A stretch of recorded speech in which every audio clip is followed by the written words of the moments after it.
បាទអញ្ញាតជំរាបសួរបងប្អូនឥឡូវយើងមកមើលចន្ទីបាទនេះជាចន្ទីចូល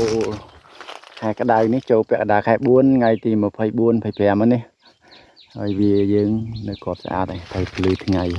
ហើយយើងវានៅទុំអញ្ចឹងបងប្អូនហើយអត់អីទេនៅរើសបានរហូតវាអាចនឹងក្រៀមក្របក្រៀមនេះក្រៀមផ្កាខ្លះហើយតែនៅរើសបានកោមវាអត់តអស់ទេនេះពាក់កណ្ដាលខែ4សំបីតែនេះក៏មាននៅបាន4 5ទៀតដែរបាទហើយនេះចន្ទីដែលយើងរើសតាំងពីតម្លៃ60ជាង65 66អញ្ចឹងទៅឥឡូវវានៅវាមិនតអស់ទេយើងនៅរើសបានរហូតដល់តបន្ទុយបាទ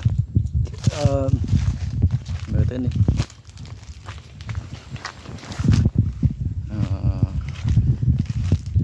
ក្រោមនេះយើងក៏ជ្រុះដែរក្រោមនេះតែវាដាក់កម្លាំងរើសស្អែករកកម្លាំងអត់បានពីថ្ងៃហ្នឹងហើយនេះទុំយ៉ាងណានេះដោយសារតែចូលខែ5ហ្នឹង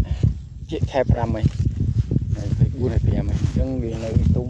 យើងនៅរើសបានរហូតសំទៀតផ្លែល្អបងប្អូនអាចុងដៃផ្លែល្អវានៅសជាងមុនបាទហើយយើងមើលឃើញទេអញ្ចឹងមើលទុំល្បីបាទទុំរីចេះល្អទុំរីចឹងល្អវានិយាយថាយើងទុំរីអញ្ចឹងវានេះវារើសបានច្រើន